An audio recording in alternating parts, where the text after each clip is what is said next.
Jeanne. C'est une question pour Monsieur Collin. Pour modéliser le vieillissement des matériaux métalliques archéologiques, le modèle archéologique a été beaucoup utilisé pour avoir un vieillissement naturel. Nous, en archéologie, on commence à avoir des élastomères archéologiques. Est-ce que c'est des modèles qui vous intéresseraient de comparer un vieillissement naturel sur plus de 80 ans avec vos techniques de vieillissement accéléré? Avec les modèles, regarder si les modèles. En gros, l'idée, c'est de regarder si les modèles fonctionnent, c'est ça? Ouais. Enfin, oui, c'est des choses qu'on fait régulièrement. Avec des modèles archéologiques, vous voulez dire avec des objets élastomères qui sortent de fouilles archéologiques. Donc, ils ont été conservés 80 ans dans des conditions un peu extrêmes. Vous proposez des échantillons. Oui, mais régulièrement, quand on fait des vieillissements, on a souvent des pièces qui ont vécu une vraie durée de vie, qui nous sont données, et on vérifie que le modèle fonctionne sur ces pièces. Okay. Donc, pratiquement tous les modèles qu'on fait, on les vérifie avec l'état réel. Alors, une question Internet. Le vieillissement des caoutchoucs ne pose-t-il pas de problème pour la déformulation? Si, bien sûr, c'est quelque chose qu'on voit. Effectivement, le matériau, il a évolué. Après, lorsqu'on a des indices au départ de ce que c'était, on est capable, par exemple, par RMN, d'aller voir les motifs d'oxydation apparaître. On est capable de voir le taux d'antioxydants s'il en avait baissé. On est capable de voir les composés issus de la dégradation des antioxydants et qui peuvent ensuite conduire à des réactions chimiques et les identifier, les quantifier. Donc, c'est quelque chose qu'on fait. Après, si on va sur un matériau qui est fortement dégradé, ça commence à devenir un petit peu plus compliqué parce que c'est plus des mécanismes habituels et d'autres questions qu'on se pose. Mais oui, ça participe. Question dans la salle. Moi, j'ai une question. Je peux? Au cours de l'étude sur les collections du Centre Pompidou, Lucie, je voulais savoir si on a une idée à peu près en termes de proportion. Vous avez quantifié l'état des œuvres, j'imagine aussi. Et quel est le niveau d'œuvres, la proportion d'œuvres très dégradées, d'œuvres moyennement dégradées ou d'œuvres en bon état? Et ben, la réponse, Gilles, tu l'auras tout après lors de la présentation des résultats. D'accord. Je n'ai pas forcément en tête. En fait, on l'a fait en fonction du matériau identifié. Et il est vrai que pour les polyisoprènes, il y a une forte proportion d'œuvres en mauvais état. C'est étonnant. Qui est vraiment étonnant. Il n'y a pas vraiment de scoop. Ça va. Alors, autre question Internet. Quel est le vieillissement des élastomères en milieu humide? Alors, en milieu humide, il va y avoir plusieurs mécanismes qui vont se produire ainsi métallique. Donc, déjà, il va y avoir de l'humidité qui risque de pénétrer, de gonfler la partie de l'élastomère. Et qui va peut-être extraire également des additifs de l'élastomère. Donc ça peut ensuite, donc ça c'est le côté mécanique physique, c'est des pénétrations, sorties de molécules. Et ensuite il peut y avoir des mécanismes chimiques, c'est-à-dire que l'eau, dans certains cas d'élastomère, donc j'en ai dit un mot tout à l'heure, par exemple l'uréthane, le silicone, peut venir réagir à la structure de l'élastomère et provoquer une réaction d'hydrolyse. Et des fois des recombinaisons derrière, alors il peut y avoir des mécanismes un peu assez compliqués. Où au final, on n'a pas essentiellement de la coupure de chaîne, comme on a des recombinaisons, on peut avoir finalement un phénomène de réticulation qui parle dessus par derrière. Et le cas le plus compliqué, en fait, c'est quand on a de l'oxydation, d'abord, et ensuite que l'humidité finalement rentre dans l'échantillon, parce qu'on a formé des produits polaires, et donc l'échantillon absorbe davantage d'humidité, et que certains produits d'oxydation vont s'hydrolyser. Donc c'est des groupes STR, c'est des groupes hydrogènes. Donc ça pose également un problème et c'est des choses qui sont très peu documentées à l'heure actuelle. j'ai très peu d'études sur ces couplages, oxydation, hydrogène. Alors, une autre question pour te proposer. Est-il nécessaire de demander la validation de l'artiste pour restaurer? Grande question. Il est conseillé de le faire, en tout cas. Enfin, je ne suis pas là pour faire un cours sur la question, mais oui, bien sûr, si l'artiste est disponible, consultable, collaboratif, Oui, ça peut dépendre. coopératif. Ça peut dépendre de l'artiste. Voilà. Et parfois, mais ça, on sait que ça arrive très rarement, il peut y avoir un litige entre. Moi, je n'ai pas d'exemple en tête entre ce que l'artiste voudrait et ce que l'institution voudrait. En général, ça se règle par le dialogue, tout simplement. Oui, c'est conseillé. Si je peux me permettre juste de rajouter, c'est simplement une question de droit moral aussi de l'artiste, qui a forcément un droit moral sur son œuvre, donc c'est un peu cette question qui doit être. Alors ça, ce serait une autre journée organisée, c'est effectivement sur le rapport aux prises de décision restauration et le droit moral de l'artiste, mais je pense que là, on est un petit peu hors sujet et un petit peu tard pour aborder cette question en quelques minutes. Est-ce qu'il y a d'autres questions? Ah, Sylvie Ramel peut poser la question qu'elle n'a pas pu poser tout à l'heure. Allons-y, Sylvie. Ce matin, on a entendu quelque chose qui m'a assez interpellée, parce qu'on a un peu la même problématique sur les thermoplastiques et les thermoplastissables. Vous avez parlé du fait d'accélérer la dégradation quasiment par 2 avec 10 degrés d'écart. Est-ce que pour vous, cette valeur d'écart est possible aussi entre 20 et 30 degrés? Est-ce qu'il y a un seuil? En fait, je la reformule autrement. Est-ce qu'il y a un seuil à partir duquel vous avez constaté que systématiquement, il y a une cinétique qui se met en place?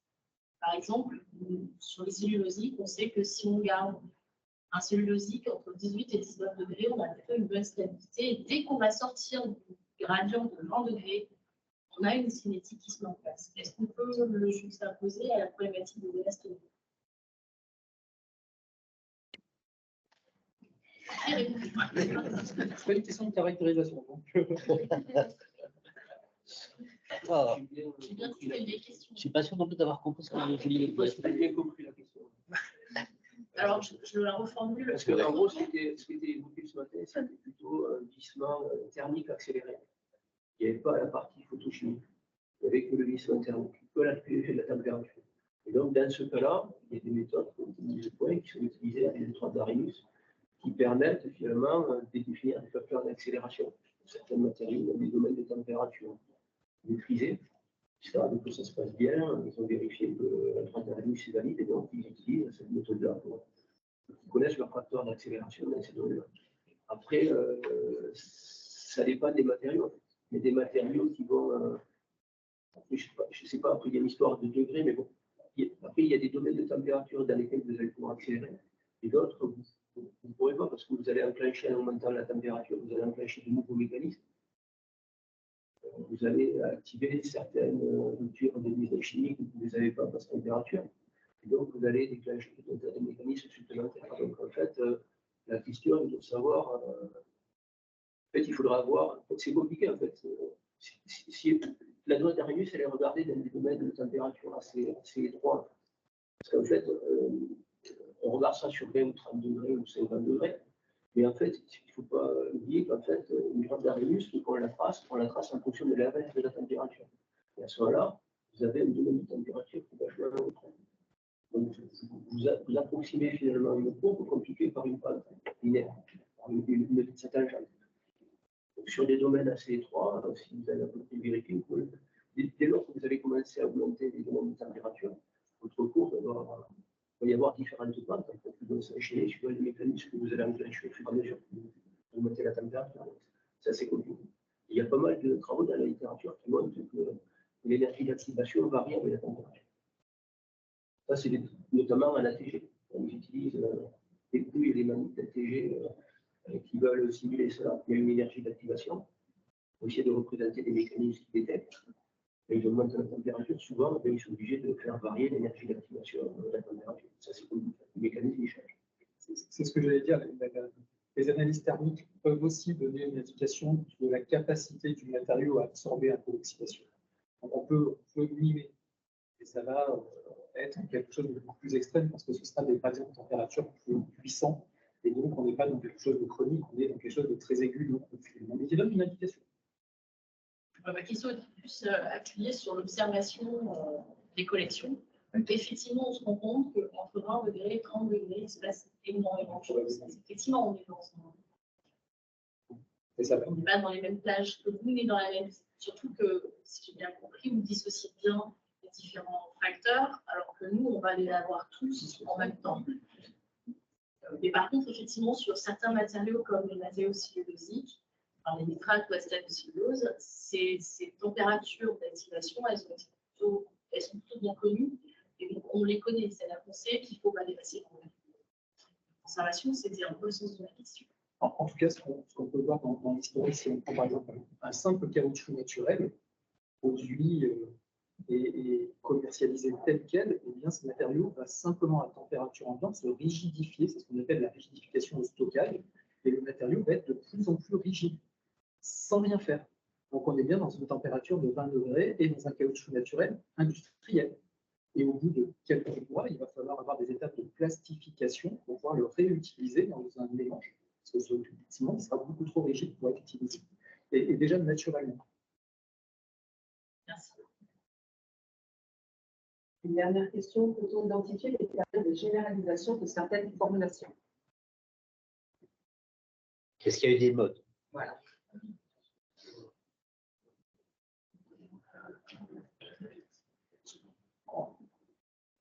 Alors, les intervenants de la première partie de la matinée peuvent aussi réagir. Hein. En tout cas, il y a des molécules, on sait à quel moment elles ont été mises sur le marché, on sait à quel moment elles ont été facilement commercialisées, et donc on peut se dire tel antioxydant à telle période. Et puis, comme on parlait tout à l'heure, les plastifiants, par exemple, les plastifiants des huiles aromatiques, eh bien, il n'y en a plus depuis 20 ans, mais auparavant, il y en avait, c'était pas cher. Donc, on peut se dire qu'on avait ce type de molécules, avec toutes les questions que ça posait. Et puis, la même chose pour les antioxydants ou les accélérateurs de phosphorylisation. Effectivement, il y a. Alors, je n'aurais pas tendance à dire des modes, mais plutôt des choses qu'on retire du marché parce qu'on se rend compte de leur toxicité. En fait, ça peut être lié à des contraintes réglementaires, on peut dire Damien. Ça peut être aussi lié à des ruptures technologiques. C'est-à-dire qu'on est à la recherche d'une performance qu'on veut améliorer. On trouve un autre ingrédient qui peut faire le job. Il y a l'exemple typique, c'est facile pour nous, Michelin, de passer du pneu au nord de carbone à la silice. Ça a complètement changé la façon de formuler, de le mettre en œuvre dans l'industrie. Et effectivement, le nord de carbone devient quasiment linéaire dans certaines formulations, alors que depuis des dizaines d'années, c'était un des composants majoritaires que Charles pensait. Ce qu'il faut savoir aussi, c'est que en fait, les campagnes d'issolant naturel sont faites pour valider les formulations par les industriels. Elles sont super coûteuses. Ils vont lui faire, par exemple, dans le Sahara, en Arizona, dans des endroits, et souvent, ils ont tendance à valider des formulations pour une application donnée. Et donc, une fois qu'ils l'ont validé, ça a pris plusieurs dizaines d'années pour être validé, et en fait, ils doivent conserver ça pendant 20, 30, 40. Et il faut vraiment qu'il y ait un souci important qui soit démontré au niveau de la durabilité de cette formulation-là, quelque chose qui ne fonctionnait pas. Pour qu'ensuite, ils remettent en cause la formulation et qu'ils commencent aussi à changer les choses. Et c'est vrai que dernièrement, avec ce qui se passe avec Rich, là, c'est vrai que ça devient compliqué à ce moment. Alors, on peut peut-être rappeler que REACH, c'est une directive européenne qui évalue la toxicité des produits et qui fait que certains produits doivent être retirés de la formulation, qui nous donne aussi quand même beaucoup éventuellement, ça ne nous intéresse pas forcément, mais des marqueurs chronologiques, si j'ose dire, si on a besoin d'appeler, alors je pense plus au caoutchouc archéologique de Jacques, qui est sorti. Éventuellement, effectivement, on peut comme ça avoir si on a tel élément, on sait que c'est forcément avant telle période ou tel élément après telle période. Enfin, je pense que dans notre domaine, ce n'est pas le plus important. Sauf qu'il y a des changements de formulation qui sont imposés par REACH, qui vont peut-être apporter des dégradations qui étaient inattendues. Les produits de substitution qui eux-mêmes, voilà. On trouve ça dans tous les domaines.